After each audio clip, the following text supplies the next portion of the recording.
My name is Nadia Sol Ireri Sota Carrasco, and I go by Ireri. The way that I got involved with Israel, I came to the US when I was 6 years old. I came with my immediate family, my mom, my dad, and my sister. I really didn't necessarily know what it meant to be undocumented in this country, right? I didn't know about all the things that would sort of happen as I grew up.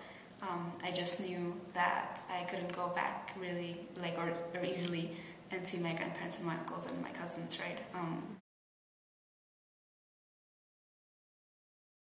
Then when I got to high school, things got a little bit tougher because my sister was entering college, and before 2003, I think it was, there was no in-state tuition for undocumented youth. It was in 2001 when she was going through the processes, and so she decided to try and go back to Mexico and apply for a student visa, right?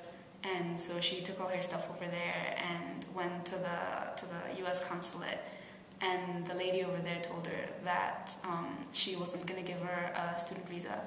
Wow. That because we've been living in this country, my parents probably owed a bunch of back taxes. And my aunt who was with her, my aunt had her visa from the U.S.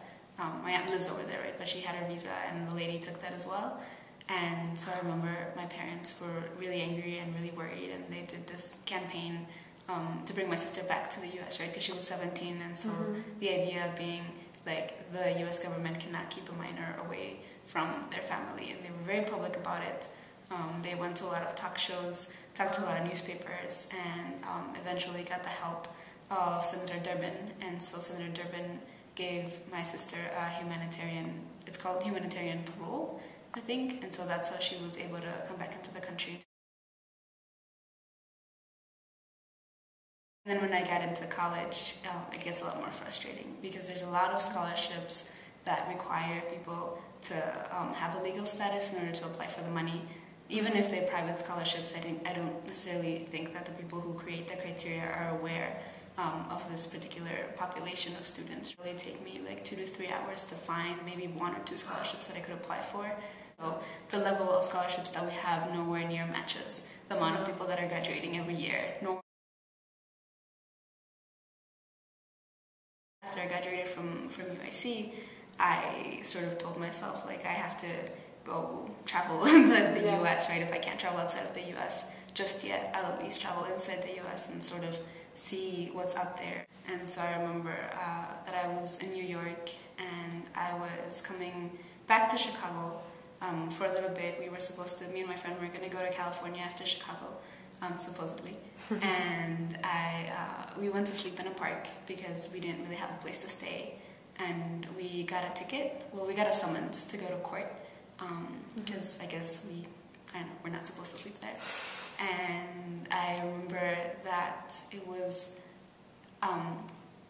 scary in a way that I hadn't expected it to be, right? Yeah. The whole time that I'd been traveling, I had sort of told myself, like, if something happens and I end up in deportation proceedings, like, I'm willing to take that risk, and I really am, because this is something that I really wanted to do. Because I had heard of cases of people in New York City who had gone in for, like, traffic tickets and stuff, and then had ended up in deportation proceedings, and so I, like, went to a public library and looked up a bunch of lawyers and was, like, calling them.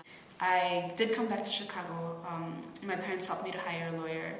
Yeah, supposedly he like did something. I don't even know what he did, or if the thing is sort of not there anymore, or if I probably don't have a warrant in New York, because we did hire a lawyer, and it was through somebody that we trusted, right?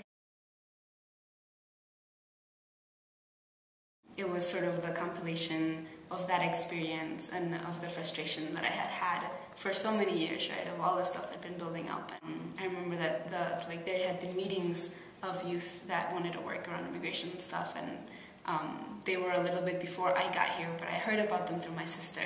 The day that they had the meeting where they named the group the Immigrant Youth Justice League, I was a day away from Chicago. I was in Ohio. And I was like, I'm so close, but I'm not there yet, right? And then once I did get here, we just jumped into everything. When I think about the things that I want to do in the future, right, not just sort of the frustrations that I've had up to now, but the things that I want to do in the future, there's all these sort of blocks along the way, and it's specifically because of immigration status, right?